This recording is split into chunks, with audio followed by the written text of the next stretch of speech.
ரெண்டு விஷயம் அவர் சொன்னதுல ரொம்ப தப்புறாங்கல்ல. சனி பயிற்சி பலன், குரு பயிற்சி பலன், இது எல்லாமே 20% அதுக்கு கீழே தான் வேலை செய்யும். நீங்க அதை வச்சு பேசிஸ்னு சொல்றீங்க, அது முதல்ல தப்பு. நான் யூஸ் பண்ண ஃபார்முலாவே நீங்க யூஸ் பண்ணல. அதே போல ஈர்ப்பு விசைன்றீங்க. அப்படி ஒரு விஷயம் ஜோதிடத்துல சொல்றது என்ன அப்படின்னா, நீ இந்த ஒரே ஒரு யூனிவர்ஸ்க்கு மட்டும்தான் தலைவன். அதாவது பூஹு புவஹா சுவஹா ஜனஹா மகா தபஹா சத்தியம்னு சத்தியலோகம் இருக்கு இல்லைங்களா, 7வது லோகம்.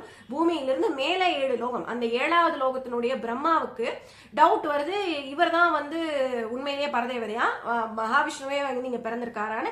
அவர் நிறைய பிரம்மாஸ் சம்மன் பண்ணி சொல்றாரு, நீ ரூல் பண்ணிட்டு இருக்கிறது ஒரே ஒரு கேலக்சி, அதுக்கு நீ பிரம்மா. எனக்கு ஏகப்பட்ட கேலக்சி இருக்கு, இந்த மாதிரி இத்தனை கேலக்சில இத்தனை பேர் இருக்காங்க, நீ என்னமோ பெரிய ஆளு நீ நினைச்சுக்காதன்னு காமிக்கிறதுக்காக சம்மன் பண்றாரு. அங்கேயே Vyasa Bhagavan is telling that there is more than one galaxy in this universe.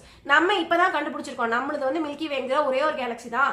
இது போக நிறைய கேலக்சிஸ் இருக்கு, அதுலயே நிறைய பிளானட்ஸ் இருக்கலாம், அங்கேயே நிறைய விஷயங்கள் இருக்கலாம் அப்படிங்கறதே நம்ம இப்பதான் கண்டுபிடிச்சிட்டு இருக்கோம். இதை எப்படி அங்க இருக்கிற நீங்க வந்து நாங்க சொல்றது பொய்னா, இப்படி ஒரு விஷயத்த வியாச பகவான் அன்னைக்கு எப்படி எழுதினார், நிறைய யூனிவர்ஸ் இருக்கு அப்படிங்கிற விஷயத்தை தானே அவர் அங்க சொல்ல வர்றாரு. அதை கடவுள் மூலியமா சொல்லியிருக்காரு. கடவுள் டாபிக் இப்ப நம்ம போக வேண்டாம். நீங்க ஜோதிடத்தை பத்தி பேசுறீங்க, நான் ஜோதிட ரீதியா பதில் சொல்றேன். நிறைய லோகங்கள் உண்டு, நிறைய யூனிவர்ஸ் உண்டு அப்படிங்கறத அவர் அங்க சொல்றாருல.